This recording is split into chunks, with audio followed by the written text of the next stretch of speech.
Labdien! Mans vārds ir Āris Zārvāns, un es esmu tehnoloģiju stratēģis uzņēmumā Microsoft. Un šodien es jums pastāstīšu par to, kas tad ir Windows Azure, kā viņu izmantot un kas viņš ir vispār pēc būtības. Neliels ieskats vēsturē. 80. gados dators mums izstījās šāds, un uz šiem datoriem bija būvēts mūsu IT saimniecības. Pagāja gadi 30, un datu centri kļuva par ļoti lielu, skaistu, krāsainu lampiņu mirgojošajiem resursiem. Un tas, kas notika šajos 30, 40 gados, ir dabīga evolūcija. Dabīga evolūcija tam, kā attīstījās datorsaimniecība. Un tas, kas notiek pašlaik, ir revolūcija. Un šī revolūcija ir mākoņu skaitļošana. Mākoņu skaitļošana, kas ļauj mums skatīties uz datorsaimniecību, uz IT resursiem nedaudz savādāk vai īstenībā pilnīgi savādāk, kā mēs esam skatījušies uz to līdz šim.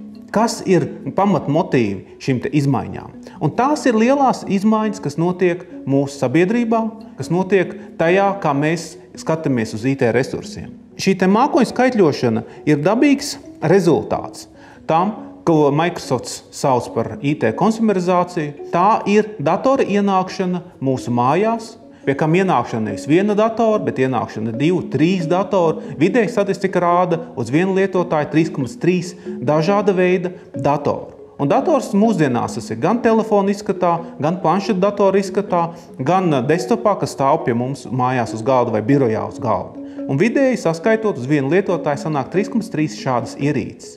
Visas viņas ģenerē kaut kādus datus, visas viņas tiek izmantotas kaut kādu darbību veikšanai.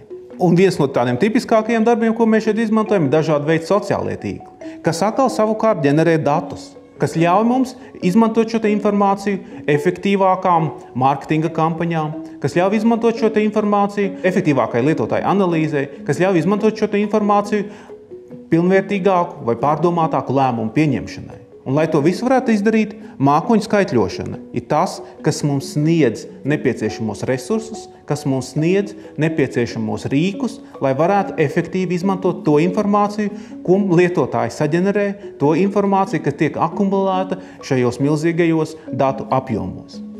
Ja mēs skatāmies no Microsoft puses, tad Windows Azure vai Cloud OS ir tas risinājums, kas tad efektīvi nodrošina šo platformu, kurā mēs varam strādāt šajā mākoņu skaitļošanas vidē, kas ļauj mums pārveidot savus datu centrus, pārveidot savus IT uzbūves principus, lai mēs varētu efektīvi strādāt šajā mākoņu skaitļošanas vidē vai izmantot šos labumus, ko mums sniedz mākoņu skaitļošana. Protams, viņš pamatā balstās uz tādu lietu kā Windows. Kā jau mēs saprotam, Cloud OS, tā ir mākoņu operācijas sistēma, kas tad ir bāzēta uz šo Windows, kurš ir papildināts ar tādām lietām kā Windows Azure, kas mums ļauj realizēt šo pašu Windows funkcionalitāti uz šī paša Windows koda bāzes, bet jau mākoņu skaitļošanas principus ievērojot, kas balstās uz pārvaldības risinājumiem, tādiem kā System Center, kas ļauj mums efektīvi kontrolēt resursu piesaisti, kas ļauj mums efektīvi un elastīgi mainīt šo resursu pieejamības apjomu lietotājiem vai risinājumiem atkarībā no šīm risinājumu vajadzībām.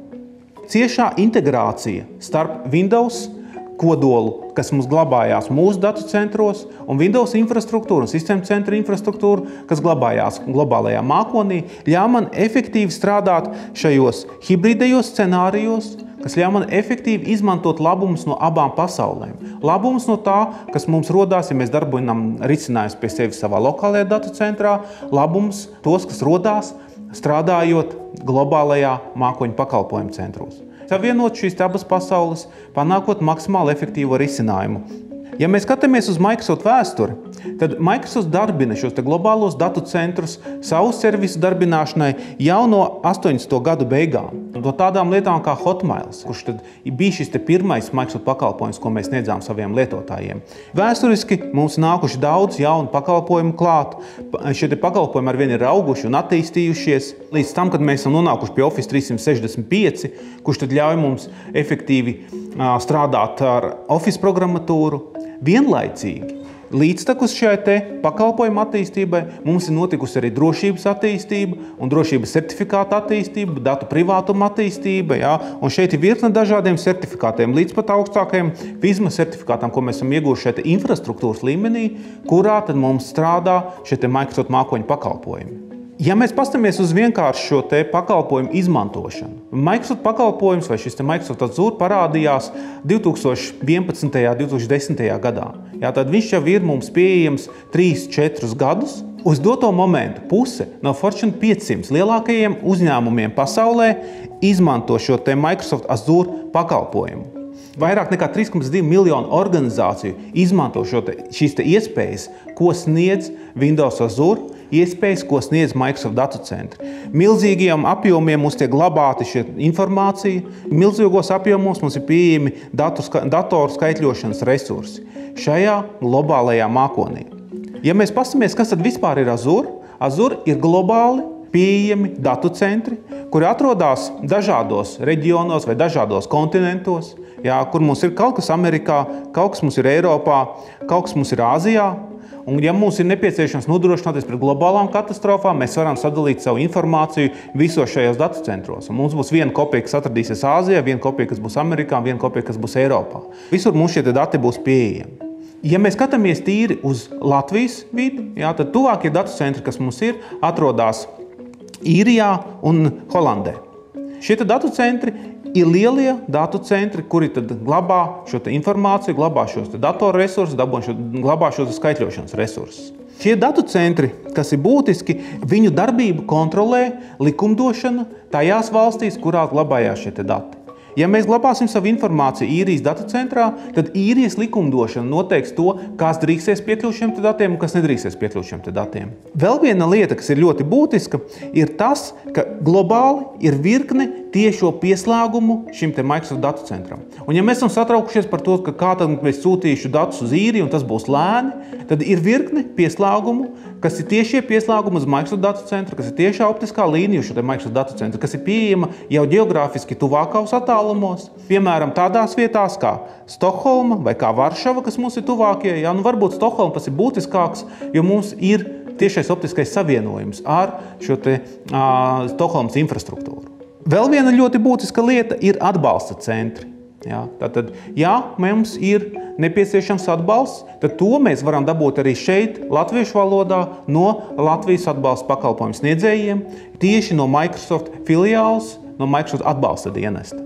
Vēl vairāk globāls tīkls ar partneriem, kur tad ļauj mums efektīvāk ieviest šos risinājumus, kas mums palīdzēs tikt galā ar ikdienas problēmām, kas ļaus mums efektīvāk izmantot un ieviest šos risinājumus. Un, protams, iespēja saņemt rēķinu mūsu lokālajā valūtā. Tas ir būtiski, ja mēs skatāmies tieši uz šo rēķinu saņemšanu. Microsoft garantē noteiktu servisa līmeni saviem pakalpojumiem. 99,99% pieejamības līmenis, atkarībā, protams, no pakalpojuma struktūras un no pakalpojuma veida. Šis cipars var nedaudz būt lielāks vai nedaudz mazāks.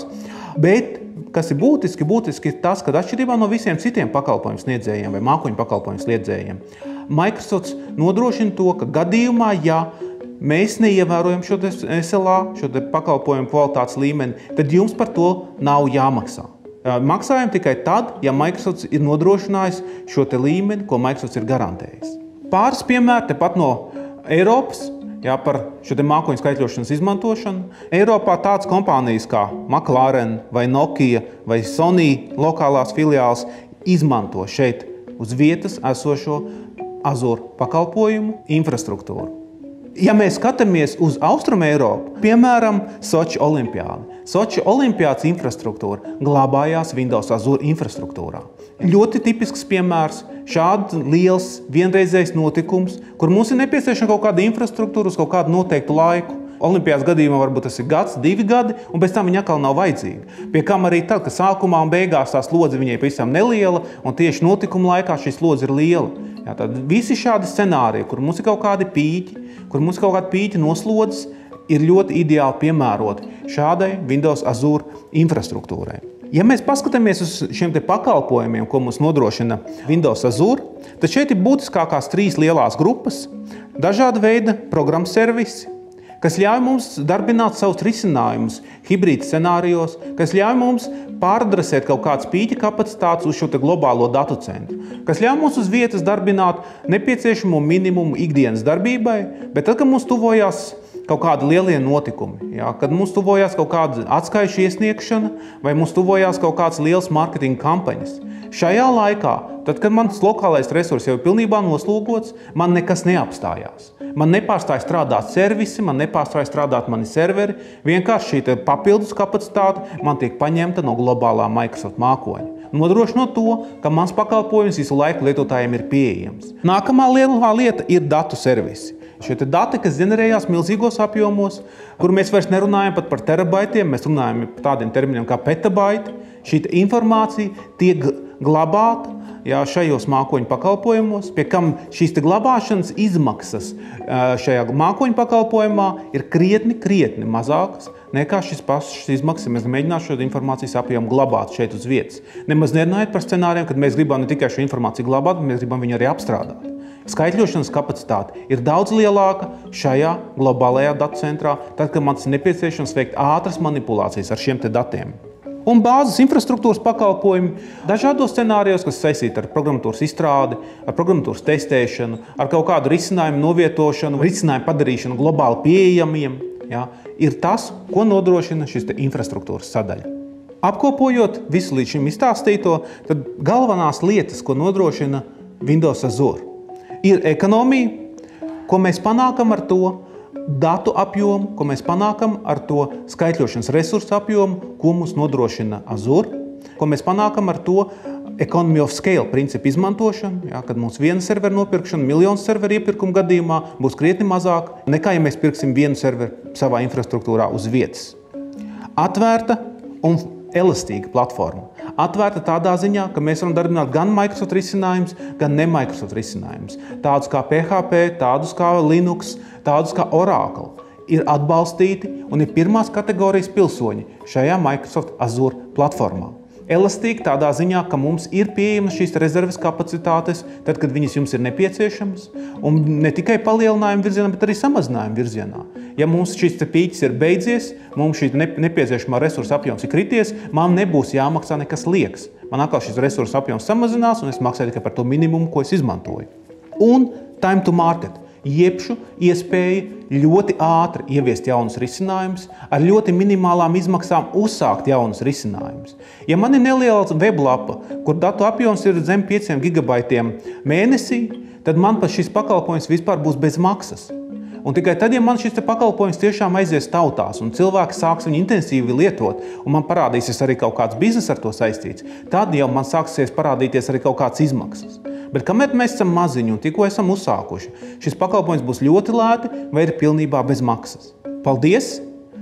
Tie bija pāris vārdi par to, kas ir Windows Azure.